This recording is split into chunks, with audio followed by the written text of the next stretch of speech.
नमस्कार दोस्तों, the वेदनम YouTube channel को सब्सक्राइब करें, इस वीडियो को शेयर करें, लाइक करें। नमस्कार। डॉक्टर भीमराव रामजी आम्बेडकर यानी कि डॉक्टर बाबा साहेब आम्बेडकर भारत के महान सपूतों में से एक थे। बाबा साहेब का योगदान बहुत बड़ा है।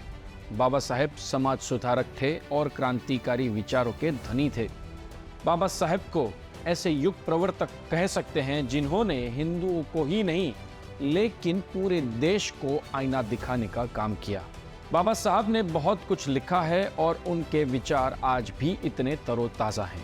बाबा साहब ने हिंदू समाज की कमियों के बारे में लिखा तो मुसलमानों के बारे में भी बहुत कुछ लिखा।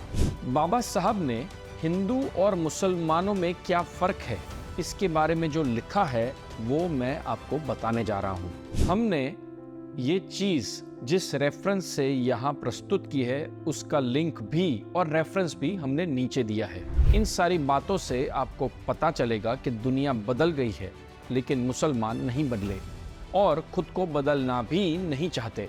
आज़ादी के जंग के दौरान कुछ राजनेताओं ने दलितों को हिंदुओं से अलग करने की कोशिश की थी।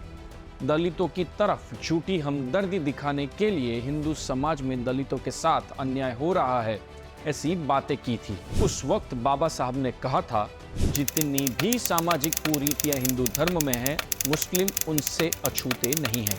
मुसलमानों में इन बुराइयों का होना दुखद है, लेकिन उससे भी ज़्यादा दुखद बात यह है कि भारत के मुसलमानों में समाज सुधार का ऐसा कोई संगठित आंदोलन नहीं उभरा जो इन बुराइयों को सफलतापूर्वक दूर करे।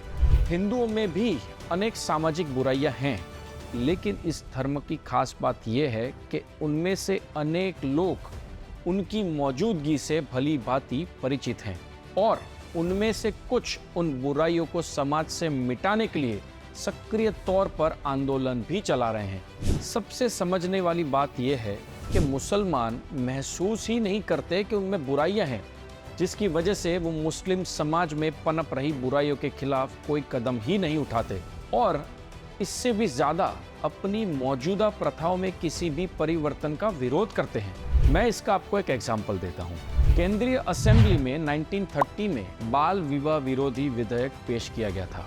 मुसलमानों ने इसका विरोध किया। इस विधेयक में लड़की की विवाह योग्य आयु 14 वर्ष और लड़के की 18 साल का प्रावधान था। मुसलमानों ने इस विधेयक का विरोध इस आधार पर किया कि ये विधेयक मुस्लिम धर्म ग्रंथ द्वारा निर्धारित कानून के विरुद्ध है।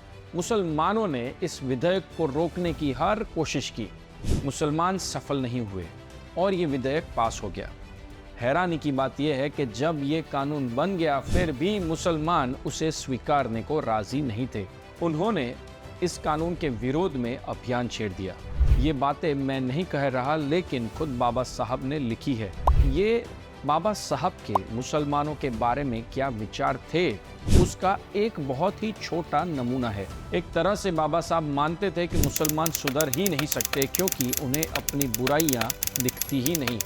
वे इसी के साथ जीना चाहते हैं और सुधरने को राजी ही नहीं। बाबा साहब के देहांत को 7 दशक होने में ज़्यादा साल बाकी नहीं है, लेकिन 7 दशक के बाद भी उनकी बात बिल्कुल सही है।